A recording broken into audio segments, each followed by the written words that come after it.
नमस्कार। आपका अखबार के रविवारी अंक में आपका स्वागत है। मैं हूं प्रदीप सिंह। भारत में जातियों की राजनीति की बहुत बात होती है और जाति के आधार पर राजनीति चलती है, इससे कोई इनकार नहीं कर सकता। लेकिन जातियों का कितना प्रभाव है और जातियों के नेताओं की ऊपर बढ़ने की कितनी क्षमता या गुंजाइश है, कितनी सीमा है, कहाँ तक वो बढ़ सकते हैं, कहाँ तक जा सकते हैं। तो अगर आप पिछले 79 साल की राजनीति देखें, आज़ादी के बाद की बात कर रहा हूँ, उससे पहले की नहीं, आज़ादी के बाद से अगर आप देखें तो ज़्यादातर जातियों के नेता प्रादेशिक स्तर पर बढ़े हैं और मुख्यमंत्री के पद तक या आप कहें प्रदेश अध्यक्ष के पद तक पहुँचे हैं। उसके अलावा केंद्रीय मंत्री जो बने उनकी मैं बात नहीं कर रहा हूँ, मैं केवल मुख्यमंत्री राज्य में और राष्ट्रीय स्तर पर प्रधानमंत्री पद की बात कर रहा हूँ। कौन लोग वहाँ तक पहुँचे और जिनकी अपनी जाति की पहचान थी, यानी अपनी जातीय पहचान के कारण भी उनका प्रभाव था, उनका जनाधार था। ऐसा नहीं है कि जिनकी जातीय पहचान थी उनमें और कोई गुण नहीं था या योग्यता नहीं थी। योग्यताएं बहुत थीं, गुण बहुत थे, लेकिन जातीय पहचान भी उनका एक बड़ा पक्ष था। इस तरह से अगर आप भारतीय राजनीति को और भारतीय राजनेताओं के एनालाइज करें, उनका विश्लेषण करें, आप इस निष्कर्ष पर पहुंचेंगे कि इस देश में सिर्फ दो जातियां हैं जिनसे निकले हुए नेता शीर्ष पद तक पहुंच सकते हैं, या अगर पद तक न पहुंचे तो सार्वदेशिक नेता का रुतबा हासिल कर सकते हैं या सार्वदेशिक नेता बन सकते हैं, जिसको कहते हैं पैन इंडिया लीडर बन सकते हैं। केवल प्रधानमंत्री बनने से जो है वो पैन इंडिया लीडर बनने का वो पैमाना नहीं हो सकता, लेकिन वो भी एक पैमाना है। इस लिहाज से देखें तो दो जातियां जिनकी मैं बात कर रहा हूं, जिनसे निकले हुए लोग सार्वदेशिक नेता बन सकते हैं, पैन इंडिया लीडर बन सकते हैं, उनमें एक है ब्राह्मण समाज से आने वाले और दूसरे दलित समाज। दलित समाज में भी एक जाति है जिसको पश्चिमी उत्तर प्रदेश में जाटो कहते हैं, जिससे मायावती आती हैं, और उसका दूसरा नाम है जो एक तरह से प्रतिबंधित है। मुझे मालूम नहीं क्यों प्रतिबंधित है, उसको बोलने पर हो सकता है मुकदमा हो जाए, इसलिए मैं वो नाम नहीं लूँगा। लेकिन आप समझ गए होंगे मैं उस वर्ग की किस जाति के बारे में बात कर रहा हूँ। तो ब्राह्मण समाज की बात करें तो ब्राह्मण समाज के सबसे बड़े नेता अब तक जवाहरलाल नेहरू हुए। उन्होंने अपनी जातीय पहचान को बहुत सतर्क और सजग रूप से आगे बढ़ाया। नाम के साथ ही पंडित जवाहरलाल नेहरू लगाया। किसी को गलतफहमी न हो जाए, क्योंकि नेहरू जो उपनाम है या जाति सूचक नाम है वो उत्तर भारत में या पश्चिम भारत में या पूर्वोत्तर भारत में नहीं चलता, वो जम्मू कश्मीर तक सीमित है। तो ये गलतफहमी बहुत से लोगों को हो सकती थी कि वो ब्राह्मण हैं भी कि नहीं।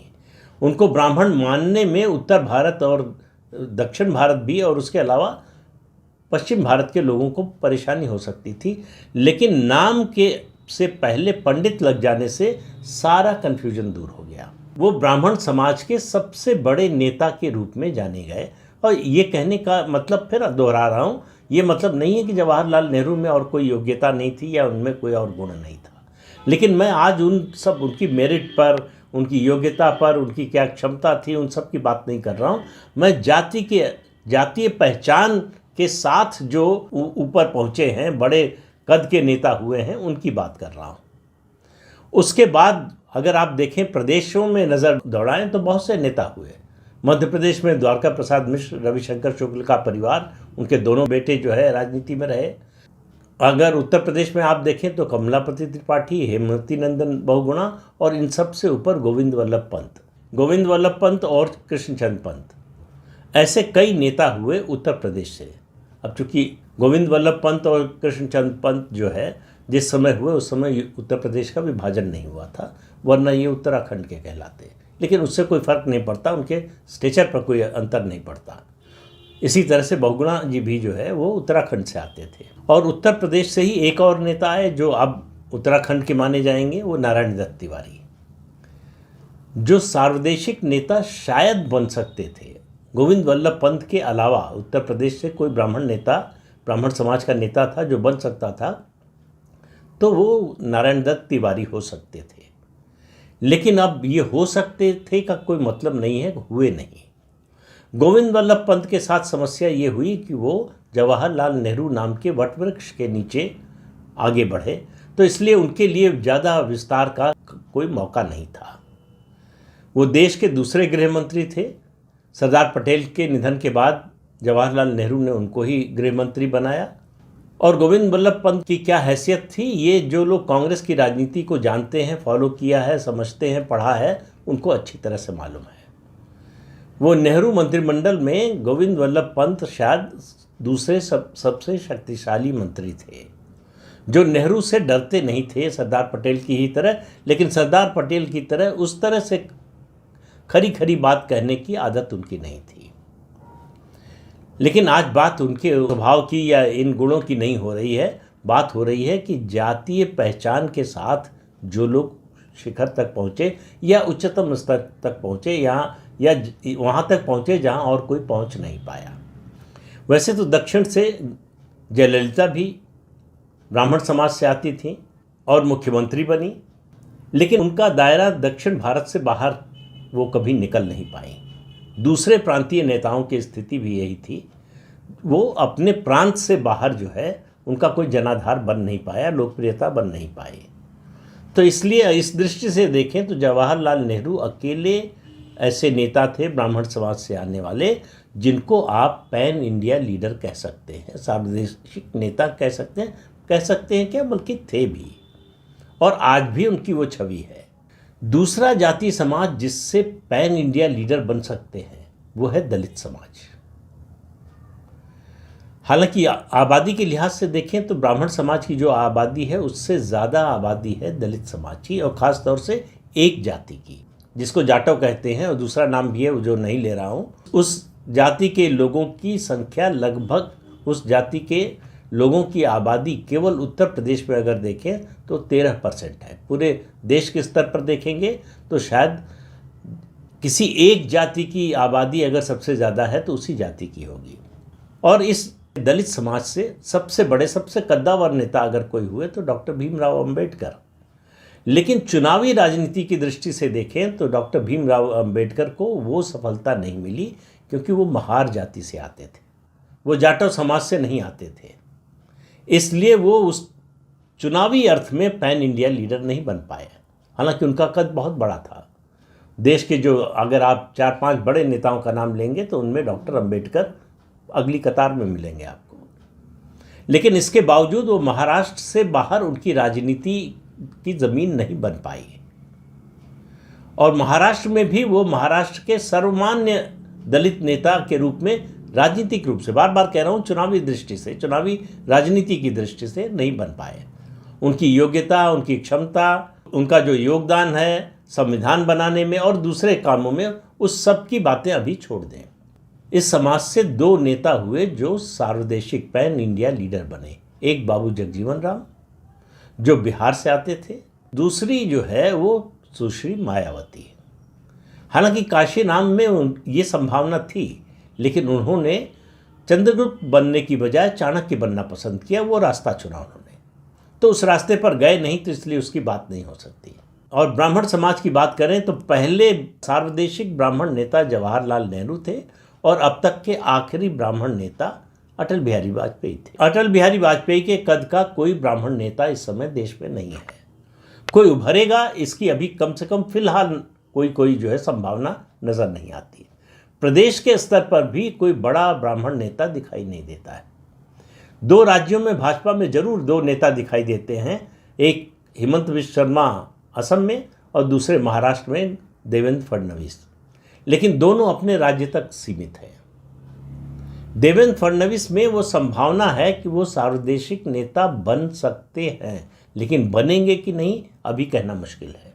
वो महाराष्ट्र से बाहर निकल पाएंगे कि नहीं कहना मुश्किल है। महाराष्ट्र से बाहर उनकी एक ब्राह्मण नेता के रूप में छवि नहीं बन पाई है, इसलिए कोई सार्वदेशिक स्तर का नेता ब्राह्मण समाज से नहीं है, लेकिन दलित समाज से है, और वो है मायावती। मायावती से बड़ा दलित नेता इस समय देश में कोई नहीं है। उन्होंने अपने कामकाज के तरीके से और पैसे की जो लालसा थी उनकी, शायद उसके कारण वो जहां पहुंच सकती थी वहां नहीं पहुंच पाई। लेकिन आज भी उनकी पार्टी की हालत बहुत ख़राब है उत्तर प्रदेश में। अब पूरे देश में बहुजन समाज पार्टी का कुछ न कुछ जनाधार जरूर है, हर प्रदेश में। कम है, ज़्यादा है, उत्तर प्रदेश में जाहिर है कि सबसे ज़्यादा है। उन्होंने अपनी पार्टी का दूसरे राज्यों में विस्तार ही नहीं किया और कभी कुछ करने की कोशिश की, दूसरी पार्टियों ने होने नहीं दिया।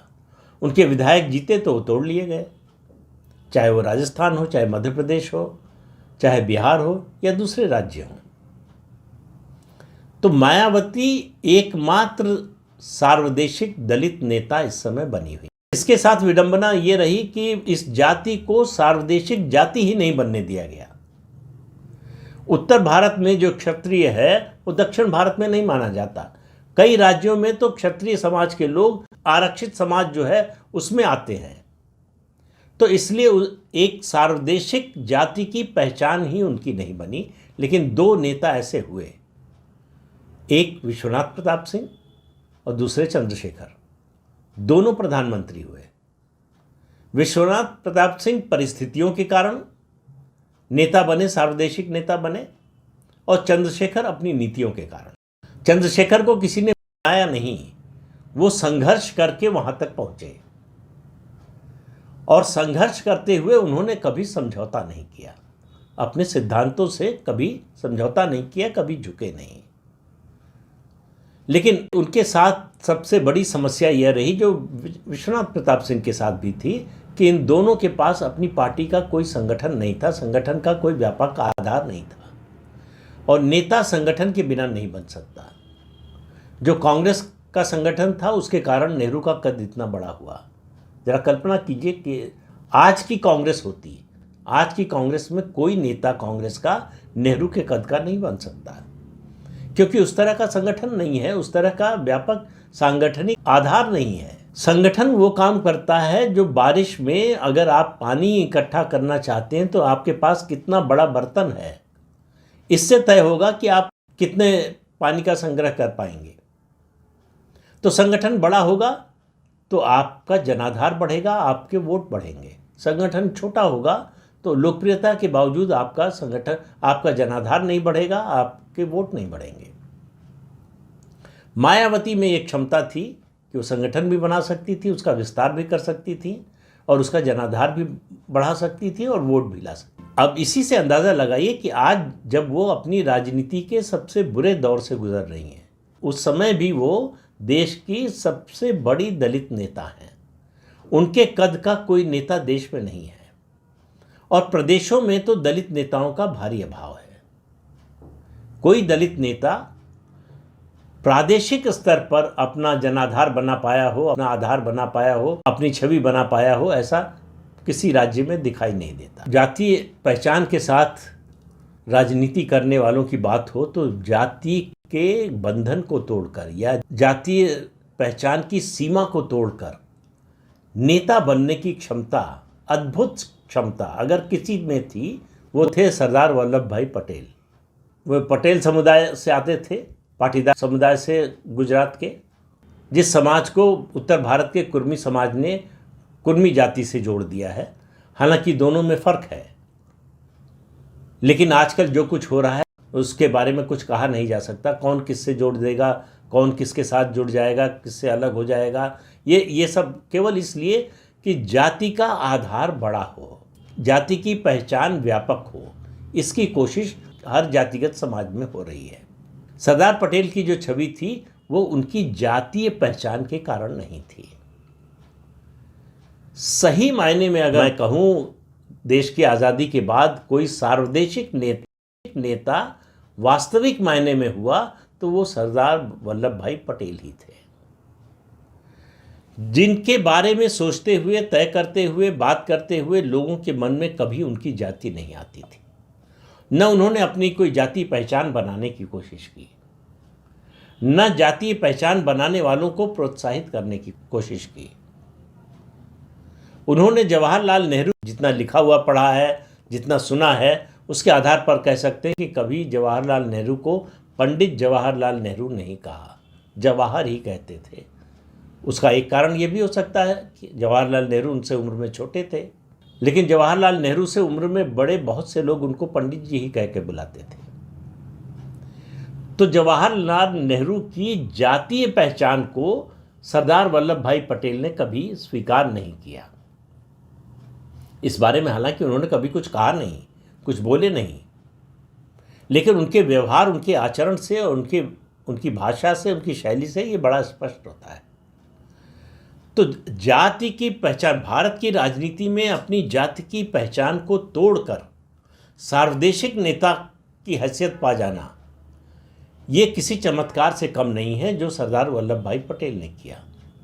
और इस समय उसी रास्ते पर, उसी राज्य गुजरात से प्रधानमंत्री नरेंद्र मोदी चल रहे हैं। उनकी जाति की संख्या गुजरात में पटेल समुदाय की तो फिर भी बहुत ज़्यादा है। प्रधानमंत्री की जाति के लोगों की आबादी मुश्किल से 2% भी नहीं है, शायद 1 या 1.5% होगी मुश्किल से। लेकिन वो सार्वदेशिक नेता हैं, इस पर कोई विवाद नहीं हो सकता।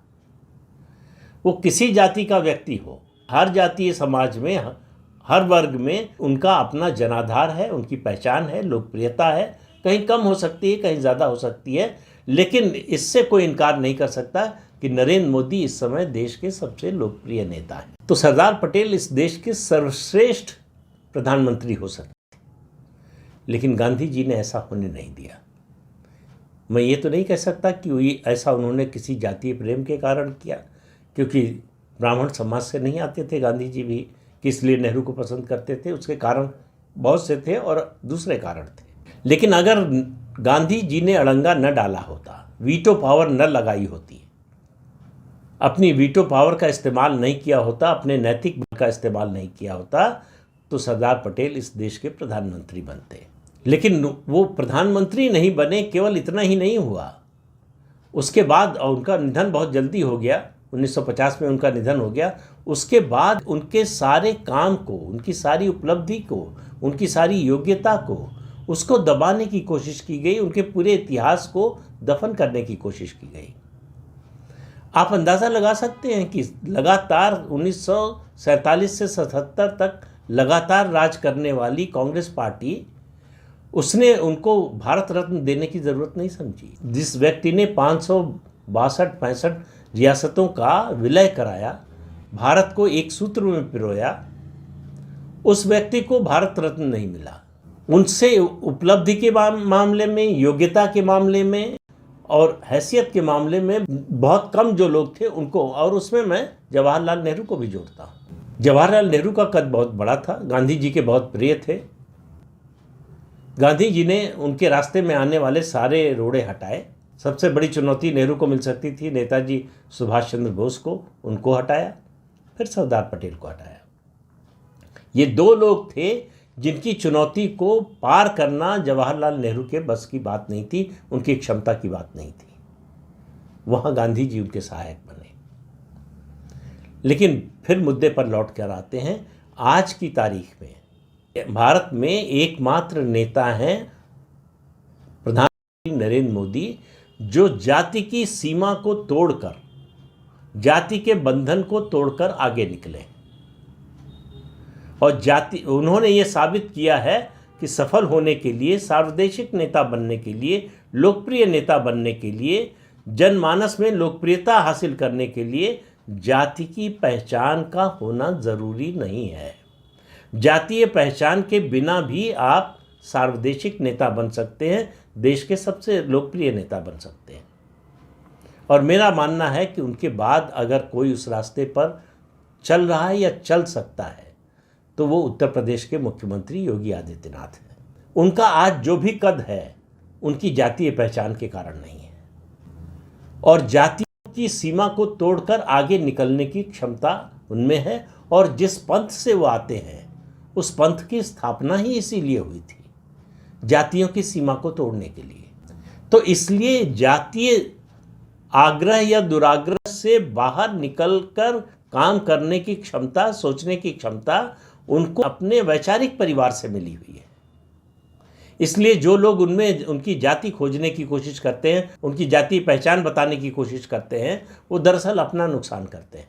उनको मालूम नहीं है कि वो ऐसा प्रयास कर रहे हैं जिसमें वो कभी सफल नहीं हो सकते। तो जाति की बात कितनी भी हो, भारत की राजनीति कितनी भी जातियों की जकड़न में हो, लेकिन इस जकड़न को तोड़कर आगे निकलने वाले नेता हुए हैं और भविष्य में भी होंगे, इसकी पूरी संभावना है।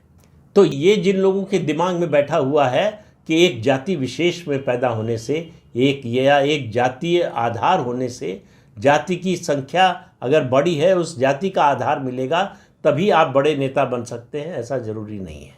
आपकी विचारधारा, आपका काम, आपका आचरण और आपकी विश्वसनीयता और लोग आपको किस नज़रिए से देखते हैं, इन सब से तय होता है कि आप कहाँ तक पहुँच सकते हैं, आपके आगे बढ़ने की सीमा क्या होगी।